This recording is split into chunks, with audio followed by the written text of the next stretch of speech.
So day 13, January Prayer and Fasting, and we're in Leviticus 13 summary.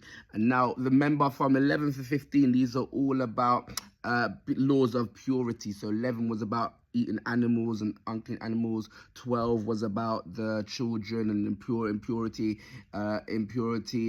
stage. And then this 13 and 14 is about if you find any boils or worms or anything to do like leprosy and stuff like that.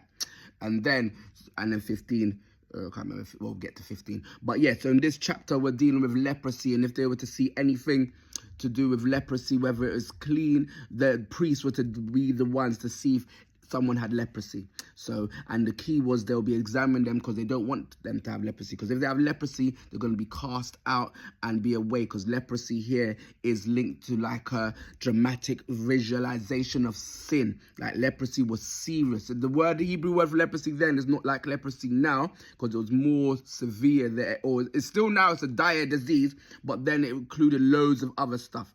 So, but then because leprosy, it would start off small, just like sin. It would start eating out the joints and the skin until the fingernails and toenails would fall off, and then the joints of their fingers and feet would fall off and would break and will be rotten basically, until even their nose, their face will be eaten out until their nose is gone, until there's death. It was a really severe disease. So the only thing a priest could do if someone was found to be leprous, to have leprosy, was to put them away so people don't have to see the suffering.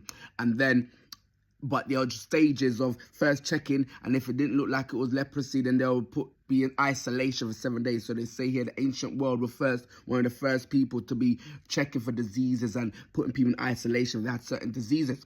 So they'll be put away, separation, and they'll come back to the priest for checking again. And if it was not looking like leprosy, another 7 days. And the same thing with clothes. So say that someone was found with leprosy and they have to be cast away. If the clothes that they wore were to be torn, but those clothes will be checked to see if the plague had spread. If it hadn't spread, then it could be washed and stuff like that, and there was a process. But if it had spread, it would be burnt and stuff like that. So what else have we got? So leprosy, it says here, and the Lord spoke to Moses and Aaron, saying, when a man has on the skin of his body a swelling, a scab, or a bright spot, and it becomes on the skin of his body like a leprous sore, then he shall be brought to the Aaron, the priest, or to one of his sons, the priest. The priest shall examine the sore on the skin of the body, and if the hair on the sore has turned white and the sore appears to be deeper than the skin of his body, it is a leprous sore. And also one thing we note here is the leprosy, they were meant to be away from everyone, but they could live together if they had leprosy. So it wasn't a case of being alone by everyone, but away from the community.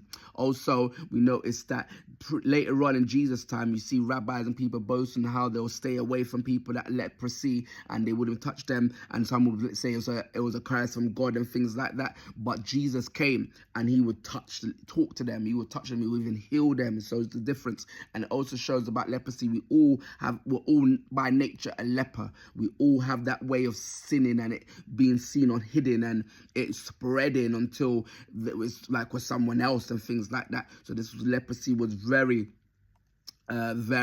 big. So one analogy of it begins as nothing. It is painless in its first stage. It grows slowly, just like sin. Often remits for a while, and then returns. It numbs the senses. One cannot feel the afflicted area. It causes decay and deformity. Eventually gives a person a repulsive appearance. So this is what sin is. So to summarize Leviticus 13, we talked about 11 to 15, all about laws of purity. Priests will be the ones to diagnose leprosy. We talked about Hebrew word, the physicians. So even now it's a dire thing. The physicians I can't explain it, and Hebrew word for leprosy not the same. We talked about leprosy was death. Leprosy was death. Was seriously, it was a dramatic picture of sin. We talked about every man by nature is a leper. He is unclean and he shall dwell alone. His dwelling shall be outside the camp. We talked about, and in a sense, yeah, but Jesus was different. He loved lepers. He touched them and healed them.